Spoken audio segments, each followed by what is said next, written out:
Hey everyone, today we are starting Unit 9, which is kind of a mix of a couple of different topics. So, the first thing we're going to talk about is transformations of functions. We have to transform many functions this year by shifting them and stretching them. These transformations occur in general basis, and we will explore them in the next two lessons by looking almost exclusively at functions defined graphically. So, we will rely on function notation. So remember, the function y equals f of x. That means f is a function of x, is defined by the graph below. Answer each question based on the definition. Selected points are marked on the graph. So here, when we're asked to find f of 3, so what we did is we replaced x with the value 3. So we go on our graph to where x is 3, and it's that point. So that point equals 2. So then f of negative 4, we go on our graph to the x-axis where it's negative 4 and go to the function, and that's also 2. So I want you to pause, and I want you to find f of 7 and f of negative 7, and come back and check.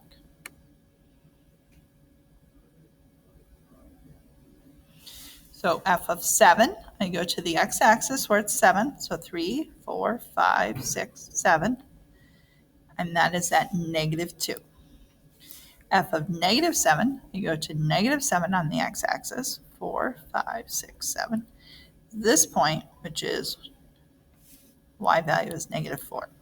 So really, when we're thinking of it, when we have f of x equals y, that yields the point x comma y.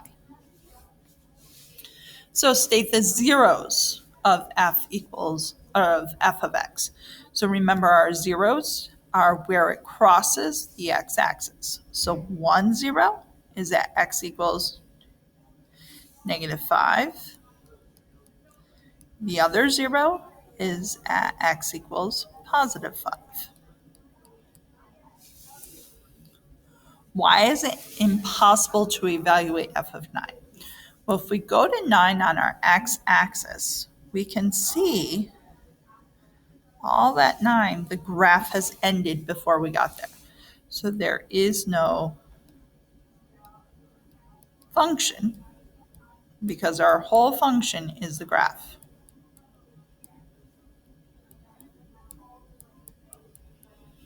And that's because our domain, remember, domain is our x values. So our domain starts at negative 7 and goes to positive 7. So our domain is negative 7 is less than or equal to x is less than or equal to 7. Or I can write that in set notation as negative 7 to 7, or interval, I should say, where the 7s are included. Our range is our y values. So our lowest range is negative 4 is less than or equal to y is less than or equal to 2 because that's our highest. So again, I could write that in interval, negative 4 to 2, and they're both included. So now that we have a bit better feel for f of x in terms of the function, now we're going to start transforming it.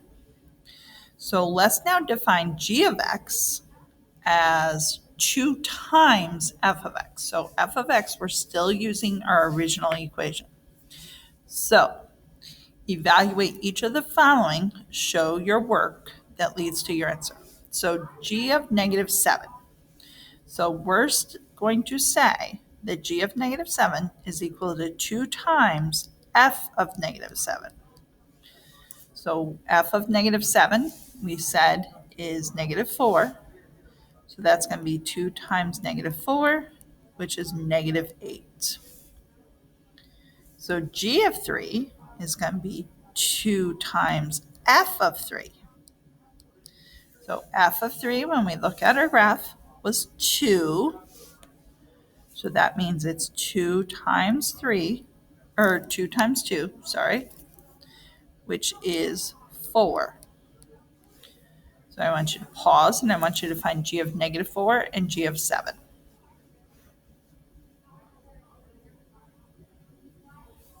So again, to find g of negative 4, it's 2 times f of negative 4.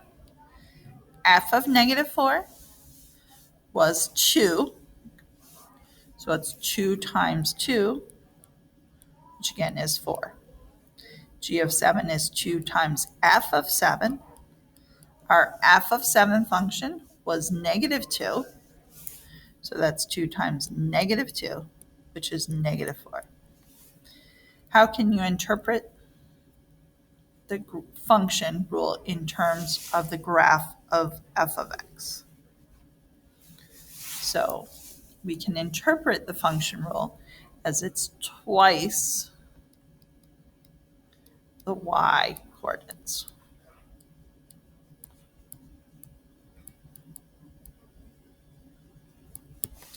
Sketch a graph of g of x on the grid below. Write down the points that you know are on g of x based on your answers to A. So what we're going to do is I'm going to turn my answers to A into a table. So I had x g of x. So when x was negative 7, g of x is negative 8. When x is negative 4, g of x is 4. When x is 3, g of x is 4. And g of 7 is negative 4. So I'm going to come up here and I'm going to plot those. So I'm going to pick a different color. So negative 7, negative 8.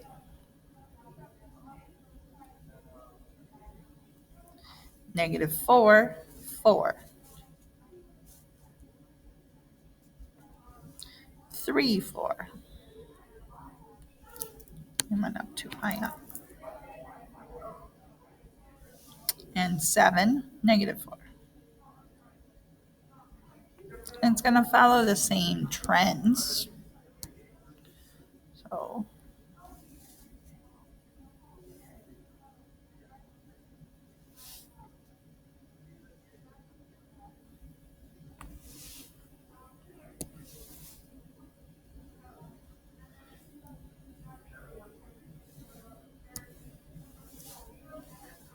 state the domain and range of my new function. So my domain is exactly the same. So it's from negative 7 to 7. The range was doubled. So it goes from negative 8 to 4.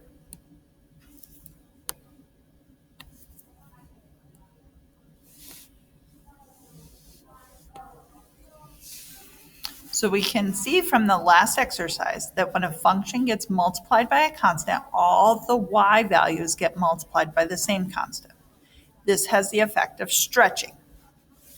So a vertical stretch, if the function g of x is defined by g of x equals k times f of x, then the graph of g will be stretched if k is greater than 1, or compressed if k is less than 1 but greater than 0, depending on the value of k.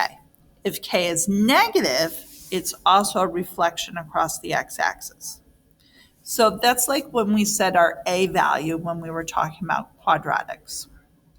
So a quadratic function f of x is shown below. The function g of x is defined by g of x equals negative 1/2 f of x. Calculate g of 0 and g of 3. Show your work. So g of 0 is going to be negative 1/2 times f of 0. So to find f of 0, I go to my graph to where x is 0, and it's at negative 2. So that means g of 0 equals negative 1/2 times negative 2, which is 1.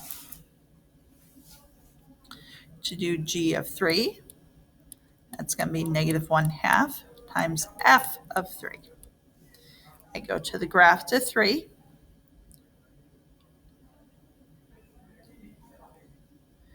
And it equals 4. So that means g of 3 equals negative 1/2 times 4, which is negative 2. So the effect of multiplying by negative 1/2 flattened it or compressed.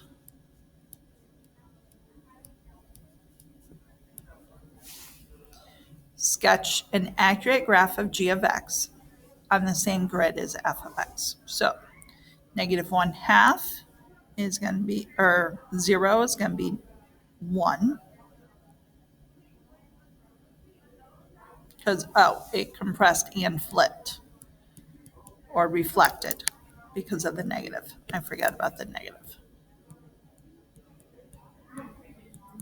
So then we know that 3 is -2. But I need to do more points than that to get an accurate graph. I'm going to switch colors. So I'm going to choose the vertex, because remember, our vertex is always an important value. So the vertex is at 1, -4. So if I use that same rule where I multiply the y by -1/2, my new vertex is at 1, 2.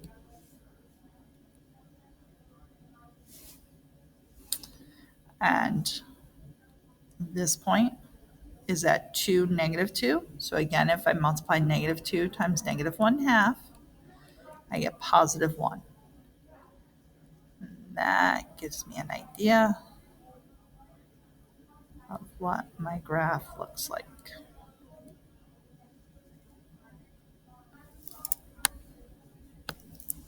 I'm also going to use this one because I already know that one should be at -1 because it's the same answer.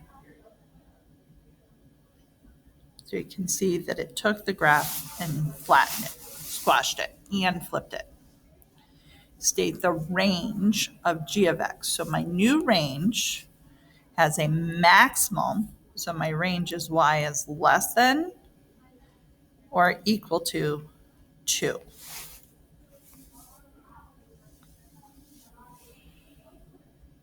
So let's do one final problem to see how well we understand what happens when we multiply. Function f of x is graphed in bold curve below. 3 other functions are defined in terms of f and are graphed as well. Label each curve with a function. So we're comparing with our bold one here. So 1/2 means that we kept the same pattern, but it got flatter, got squished. So this one keeps the same pattern, but it got squished. So that is g of x. H of x was reflected. So that means when it's down low, it goes up top. When it's up top, it goes down low. So this is h of x. And therefore, k of x is when we made it skinnier. So instead of getting flatter, it got skinnier and taller. So this is k of x.